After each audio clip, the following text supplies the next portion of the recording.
Good morning. Happy Tuesday. Tyler Perry has officially made history. I'm sorry. I'm genuinely so excited to talk about this story this morning. Look, we have those mornings where we're like, sometimes we give you your candy and your broccoli. This is some broccoli, but this broccoli's got cheese on it. Oh, this is some fancy broccoli. So he has made history as the first African American to own a movie studio, and we're going to get into what that will mean. Plus, we are going to talk a little bit more about the ballad of Ed Norton and Marvel and a John Wick spinoff. So stick with us. I have got Spencer. I have got Dan. Hello. Tyler Perry has got a brand new, very fancy studio via CNN. He opened it over the weekend. Huge celebrities, star-studded, like everybody was there. Oprah was there. Beyonce was there, looking real thick. Is that legal? Yeah, Shouldn't that be like the State of the Union where the whole designated survivor? Shouldn't we have Oprah or Beyonce always in I agree. in a secure location? One of them needs to be kept in a vault. Exactly. At any time, both of them can be in the same space. So it is 330-acre complex in Atlanta, Georgia, 12 sound stages, and according to Ava DuVernay, who was also there, man, we could have lost all of us at once. I know, right? This seems reckless. We're playing hard and loose. Ava DuVernay says the studio lots of Disney, Warner Brothers, Paramount, Fox, and Sony could all fit inside of his studio lot at the same time, and there would still be 60 acres to spare. It is built on a former Confederate Army base. It also has a replica White House, obviously not the same size, but it's got the front of it. Apparently, and I found this fascinating. Wow. Look at that. That's gorgeous. Almost every building on this lot is actually built to code, and it is permitted as residence. Right, because most buildings on a studio lot are just facades that you can just shoot a movie outside of. But these ones, much like the early Grand Theft Auto games where you couldn't go inside, these are all real. They're all real. You can touch stuff. You can turn the lights on and off. See, I've already constructed a movie in my head where it's a fiction movie where you take a president and somehow, like in the middle, under the cover of night, you sneak him into the fake White House. And then they think that they still, good morning, sir. And then you just don't go to those other wings. The White House, yeah. It's perfect. A fictional movie. But let's get it going. Yeah, it's amazing. And I couldn't figure out, because Ava DuVernay put up some great snaps on her Insta of her going through the tour. They explained that the way that the facades work on the houses is that each side of the house, of a real house, will look different, so that different shows can be shot there at once and it doesn't all look the different angles. same. Yeah, that's cool. He's thought of everything. I give Tyler Perry a lot of guff. He rightfully owns like a lot of that. And I'm not taking it back. I stand by my guff. Stop giving everybody AIDS. But on movies, not in real life. Okay. That's how his movies end. I missed some. No. What was that scandal? His movies always end where it's like, right. You wanted to be an independent woman? Well, now you have AIDS. So that's something that we don't. That's not my favorite. But this is a monumental achievement. Plus, I think he said that's the Franklins, and I am hoping, I couldn't find it, that it's Kirk Franklin, the gospel singer, is living in his replica White House. But this is the blackest thing that has ever happened to me. I need y'all to get hype. There's already, The Walking Dead has already been shooting there. Nice. Black Panther has shot there. Ryan Gosling's The First Man. There's been Rampage shot there before they expanded, because the studio had already been around. Yeah. But this is kind of its grand. He's expanded, and he's got his own off ramp. Wow. Really? Yeah. I mean, that's the dream, isn't it? That is the dream. Bless you. I'm glad that I'm on my single every time that I see it. As we would say in my black family, because now this is the black SJU, you sneezed on it. That means it's real. Oh, okay. It's very real. That's how you mark your territory. Yep. So for people who think of him as just Medea, Tyler Perry is he is a very prolific, meaning a lot, not necessarily meaning all great, person who writes movies and television shows. He started doing plays, which would be these musicals, and they were very popular in church, even though they usually did star him as Medea, who was a cussing, gun-toting granny. But they were huge in church, and I remember the first time I saw them was when I was in college, and you would either go to the play or at your church you would be able to just buy copies of his plays, because there would always be a very churchy message. And then, he started making, most of his movies are directly off of his plays. And he's given a lot of actors a lot of work. Very, probably one of the most prolific African-American, everything. He's going to be helping out with that BET Plus, was it? Yeah.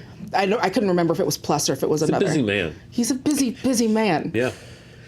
And he has his own White House. Yeah. He's like a true self-made mogul. He started literally in a van down by a river. Yep. That is true. Selling plays and going business to business, or church to church, selling stuff out of his van. And look at him now. It's pretty incredible. Yeah. I've talked about Tyler Perry on Charting a couple years ago. When we broke it down, Tyler Perry is consistently one of the best performing writers in Hollywood. Mm-hmm. He makes films for not a lot of money, and they make a bunch of money. Not $300 million, but 50, 60, 70, sometimes more, and they're made for 5 or 10. Right. That's business. That's how you do business, and I think that I think that's incredibly impressive. I think that he's discounted or waved away because you mentioned it. He understands. And yeah, I've seen a few Tyler Perry movies, not many, not surprisingly, I think. Didn't particularly enjoy them, but that's the thing, is he understands his audience. Yeah. He knows who his audience is. He makes movies for that audience, and that's not even a black audience, because he's not even making movies for everyone. It's not a monolithic community. No. I mean, there are people, Spike Lee in particular had some very choice words about Tyler Perry. He doesn't care. No. Because he's like, okay, he makes movies for my mom and her church friends. Yeah, and those he are knows the movies. that. Yeah, as you mentioned, he knows that, and he owns it, and he's become incredibly successful. Yeah, because no one else was making movies, aside from obviously the big ones in your 4 quadrants. No one else was making movies for my mom and her church friends. Right. Well, and that's the thing. If we're going to talk about competition, it's not really, because the major studios version of making movies for a black audience is making 1 to 3 movies a year that they can market toward a black audience. Right. And that's it. Tyler Perry is consistently making movies for a black audience, and not just a black audience, but an audience in a certain demographic of a certain taste and style. He's giving them what they want.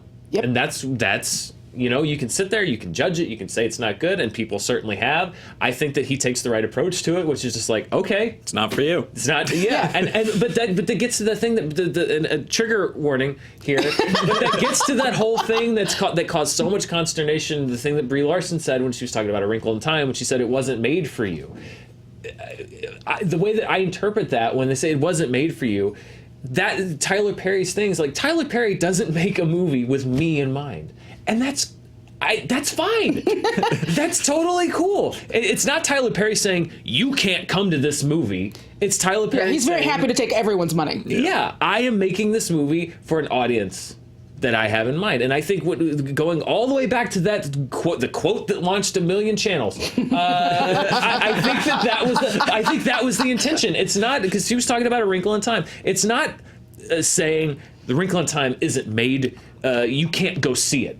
It's saying that A Wrinkle in Time perhaps was made with an audience of young girls in mind. Of younger women, with Ava DuVernay at the helm. I think helm toward a very diverse audience, and all the whole point there is being made. Wouldn't it be great if in the critical community those voices were there also, not instead of.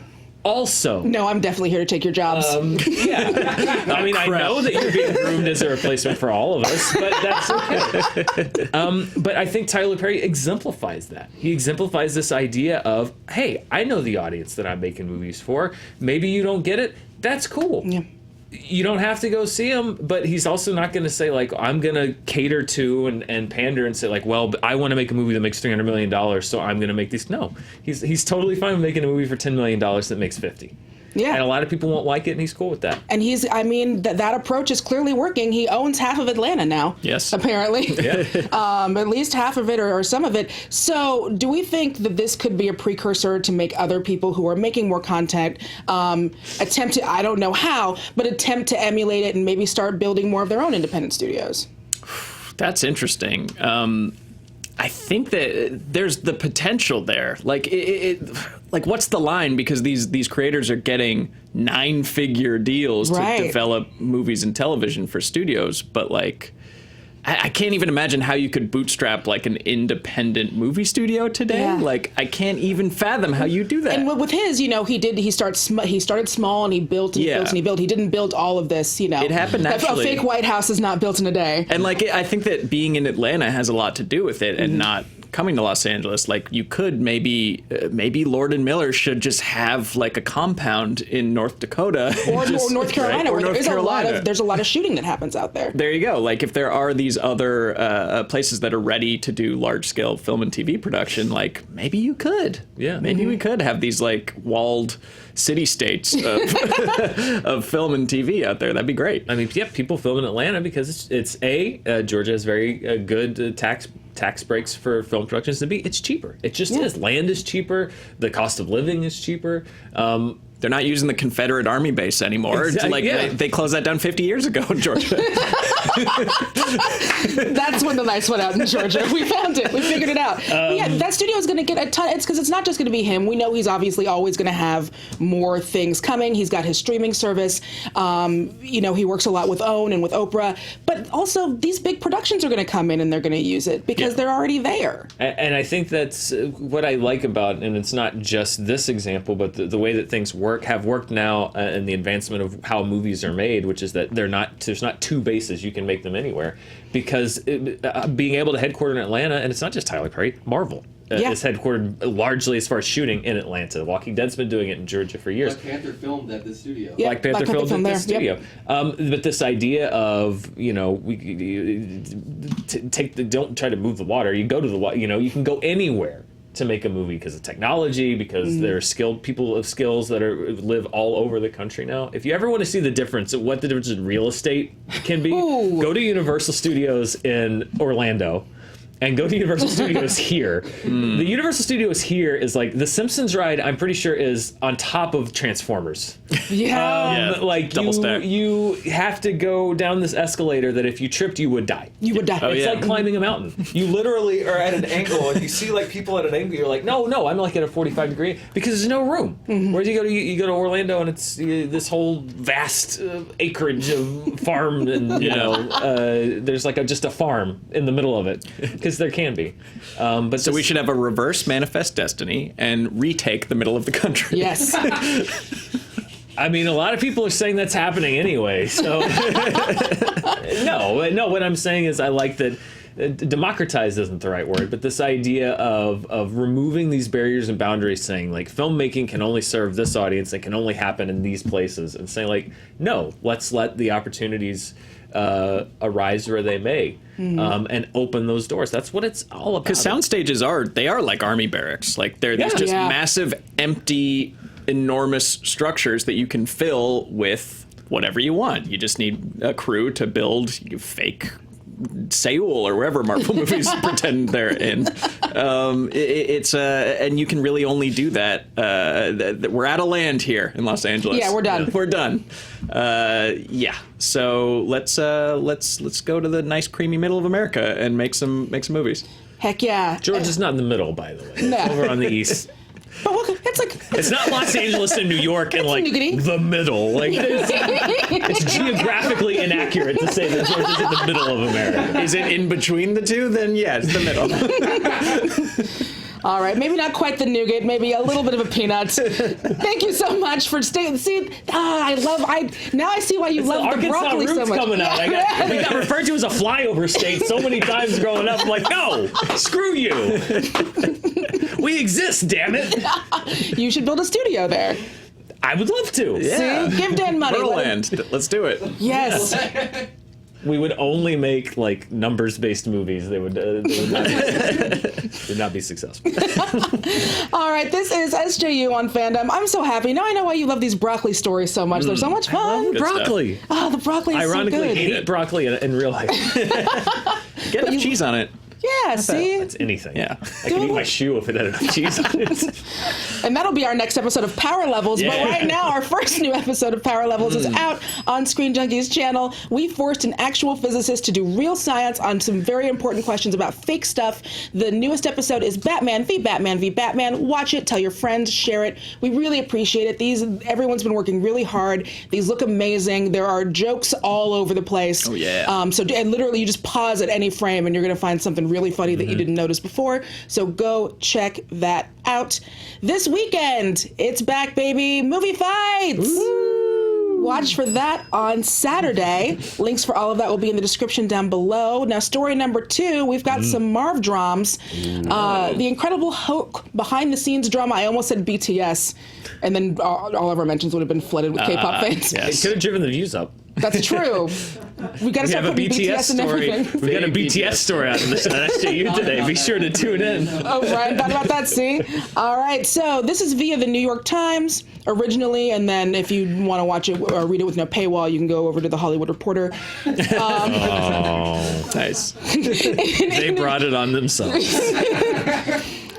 Incognito tab, baby. In an interview with the New York Times, Edward Norton says he wanted a gritty, dark Hulk film in the way of Christopher Nolan's Batman series when he made 28. That's fine. That's a way to say numbers. The Incredible Hulk, and he believed Marvel was on board, only to learn they were not. He said, I laid out a 2-film thing, the origin, and then the idea of Hulk as the conscious dreamer, the guy who can handle the trip.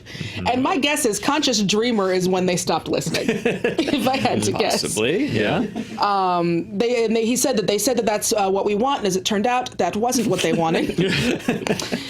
When it was revealed in 2010 that Norton would not be reprising the role of Bruce Banner in the Hulk, Kevin Feige was widely presumed to be throwing shade at Norton when he said, our decision is definitely not one based on monetary factors, but instead rooted in the need for an actor who embodies the creativity and collaborative spirit of our other talented cast members.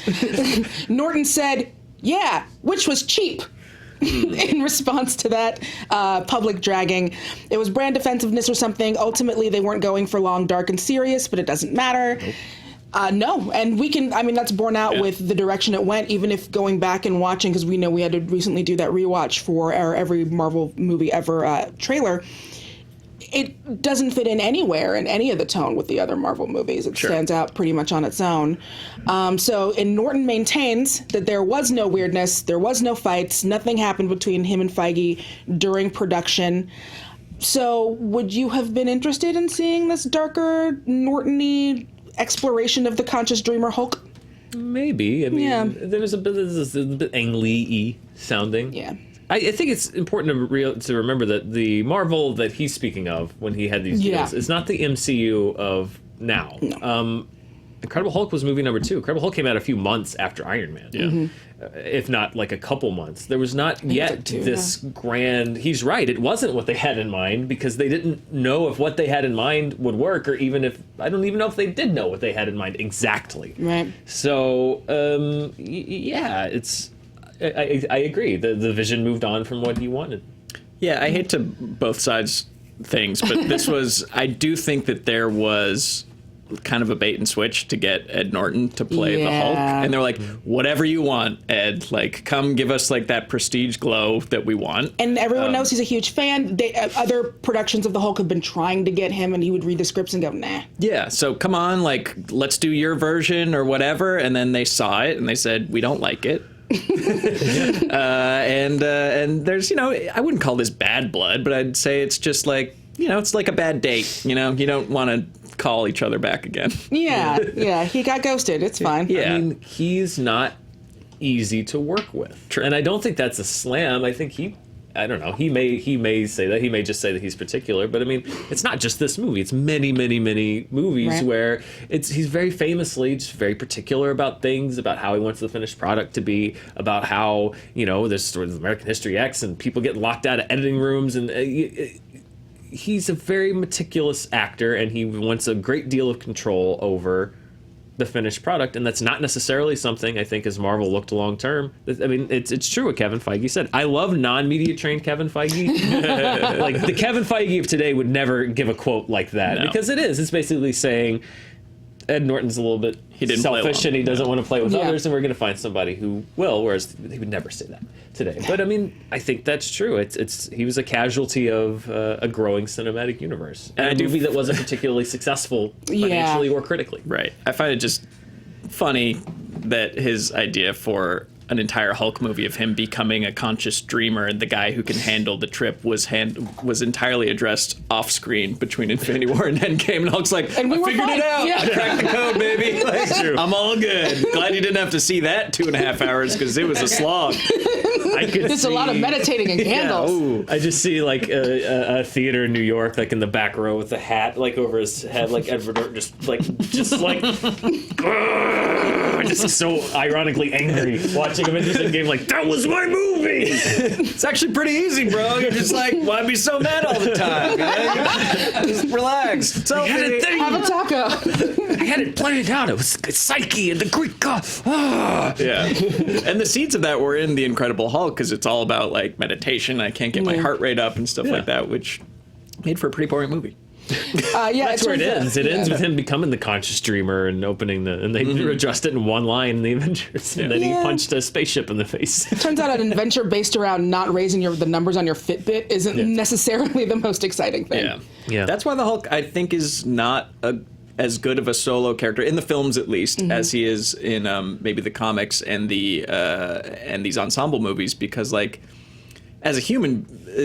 The like origin story of the Hulk is like he's a guy trying not to react to things, and your protagonist is constantly trying to I don't want to have a movie happen, like I want to just sit this movie out, and that's just hard narratively to keep going. Which for Ed Norton the writer and Ed Norton the actor, I'm sure is great for him to play the conflict, the turmoil, but you're also juggling but there's also a fairly large part of the audience that's like, when is the green guy going to come out? Yeah. And Edward Norton's interesting part of the movie is making the green guy not come out. So it's this conflict. That's why Hulk is very difficult to do, I think, in a movie, because it's so much about the struggle, which is great in the comic book, but a little harder to portray on screen. I mean, there's a reason, a little bit. Not to serve you up too good of a transition to the next story. But please do, though. There's a reason they kill John Wick's dog in the first 15 minutes. It's not like the last 15 minutes of the movie they kill his dog and he finally becomes John Wick. You need him to get to the Wick factory. Yeah.